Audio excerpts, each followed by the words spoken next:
Sesudah itu raja menyuruh orang mengumpulkan semua tua-tua Yehuda dan Yerusalem.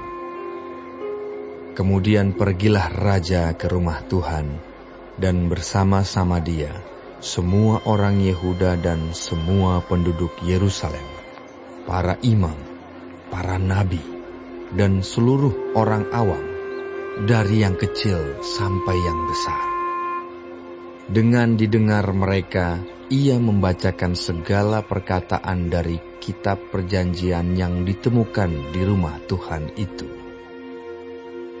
Sesudah itu, berdirilah raja dekat tiang, dan diadakannyalah perjanjian di hadapan Tuhan untuk hidup dengan mengikuti Tuhan, dan tetap menuruti perintah-perintahnya, peraturan-peraturannya, dan ketetapan-ketetapannya dengan segenap hati dan dengan segenap jiwa, dan untuk menepati perkataan perjanjian yang tertulis dalam kitab itu.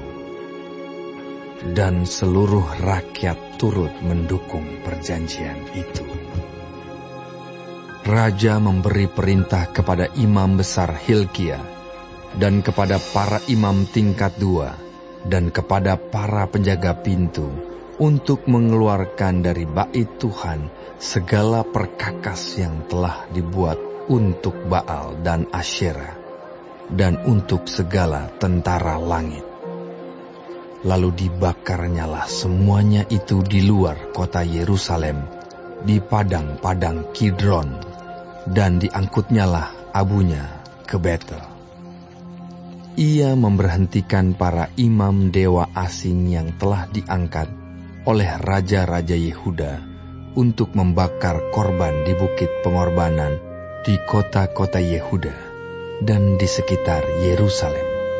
Juga orang-orang yang membakar korban untuk Baal, untuk dewa matahari, untuk dewa bulan, untuk rasi-rasi bintang, dan untuk segenap tentara langit.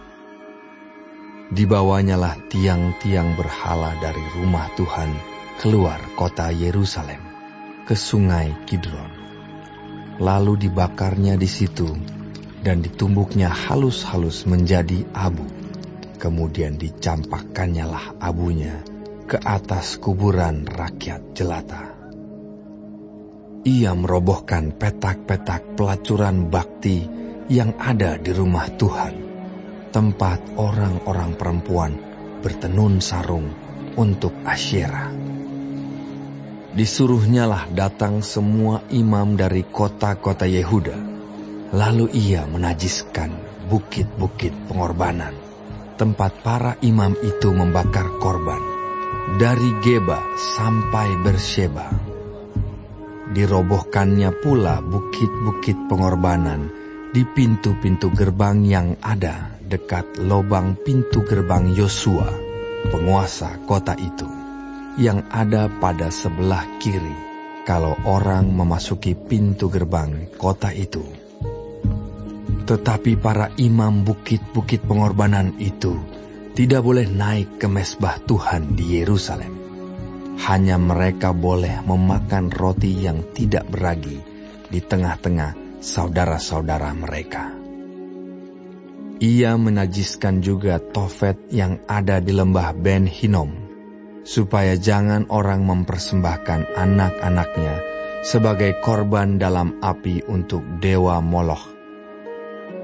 Dibuangnyalah kuda-kuda yang ditaruh oleh raja-raja Yehuda untuk dewa matahari di pintu masuk ke rumah Tuhan, dekat bilik Natan Melech, pegawai istana yang tinggal di gedung samping. Juga kereta-kereta dewa matahari dibakarnya dengan api.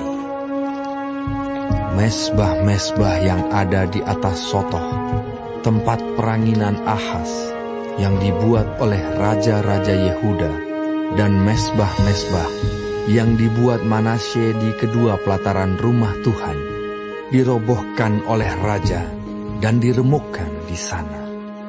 Lalu dicampakkannya abunya ke sungai Kidron. Bukit-bukit pengorbanan yang ada di sebelah timur Yerusalem di sebelah selatan Bukit Kebusukan, dan yang didirikan oleh Salomo, Raja Israel, untuk Ashitoret, dewa kejijikan sembahan orang Sidon, dan untuk Kamos, dewa kejijikan sembahan Moab, dan untuk Milkom, dewa kekejian sembahan orang Amon, dinajiskan oleh raja. Ia memecahkan tugu-tugu berhala dan menebang tiang-tiang berhala. Lalu ditimbuninya tempat-tempat itu penuh dengan tulang-tulang manusia. Juga mezbah yang ada di Betel, bukit pengorbanan yang dibuat oleh Yerobeam bin Nebat yang mengakibatkan orang Israel berdosa. Mezbah dan bukit pengorbanan itu pun dirobohkannya, dan batu-batunya dipecahkannya. Lalu ditumbuknya halus-halus menjadi abu, dan dibakarnyalah tiang berhala. Dan ketika Yosia berpaling, dilihatnyalah kuburan-kuburan yang ada di gunung di sana. Lalu menyuruh orang mengambil tulang-tulang dari kuburan-kuburan itu, membakarnya di atas mezbah dan menajiskannya, sesuai dengan firman Tuhan yang telah diserukan oleh abdi Allah yang telah menyerukan hal-hal ini. Ia berkata, "Apakah tanda keramat yang kulihat ini?" Lalu orang-orang di kota itu menjawab dia, "Itulah kuburan abdi Allah yang sudah datang dari Yehuda, dan yang telah menyerukan segala hal yang telah kau lakukan terhadap mezbah Betel ini." Lalu katanya, "Biarkanlah itu. Janganlah ada orang yang menjamah tulang-tulangnya." Jadi mereka tidak mengganggu tulang-tulangnya dan tulang-tulang nabi yang telah datang dari Samaria itu. Juga segala kuil di bukit-bukit pengorbanan yang di kota-kota Samaria, yang dibuat oleh raja-raja Israel untuk menimbulkan sakit hati Tuhan, dijauhkan oleh Yosia, dan dalam hal ini ia bertindak tepat, seperti tindakannya di Betel. Ia menyembelih di atas mezbah-mezbah itu semua imam bukit-bukit pengorbanan yang ada di sana, dan dibakarnya tulang-tulang manusia di atasnya. Lalu pulanglah ia ke Yerusalem. Kemudian raja memberi perintah kepada seluruh bangsa itu, "Rayakanlah Paskah bagi Tuhan Allahmu, seperti yang tertulis dalam kitab perjanjian ini." Sebab tidak pernah lagi dirayakan Paskah seperti itu sejak zaman para hakim yang memerintah atas Israel, dan sepanjang zaman raja-raja Israel dan raja-raja Yehuda. Tetapi barulah dalam tahun ke-18 zaman Raja Yosia, Paskah ini dirayakan bagi Tuhan di Yerusalem. Para pemanggil arwah dan para pemanggil roh peramal, juga terafim, berhala-berhala, dan segala dewa kejijikan yang terlihat di tanah Yehuda dan di Yerusalem, dihapuskan oleh Yosia dengan maksud menepati perkataan Taurat yang tertulis dalam kitab yang telah didapati oleh Imam Hilkia di rumah Tuhan. Sebelum dia, tidak ada raja seperti dia yang berbalik kepada Tuhan dengan segenap hatinya, dengan segenap jiwanya, dan dengan segenap kekuatannya, sesuai dengan segala Taurat Musa. Dan sesudah dia, tidak ada bangkit lagi yang seperti dia. Tetapi Tuhan tidak beralih dari murkanya yang sangat bernyala-nyala itu, yang telah bangkit terhadap Yehuda, oleh karena segala sakit hatinya yang ditimbulkan Manasye. Lalu berfirmanlah Tuhan, "Juga orang Yehuda akan kujauhkan dari hadapanku, seperti aku menjauhkan orang Israel. Dan aku akan membuang kota yang kupilih ini, yakni Yerusalem dan rumah ini, walaupun aku telah berfirman tentangnya, namaku akan tinggal di sana. Selebihnya dari riwayat Yosia dan segala yang dilakukannya, bukankah semuanya itu tertulis dalam kitab sejarah raja-raja Yehuda? Dalam zamannya itu, majulah Firaun Neko, raja Mesir, melawan raja Asyur di tepi sungai Efrat. Raja Yosia pergi menghadapi dia. Tetapi Firaun membunuhnya di Megido, segera sesudah ia melihatnya.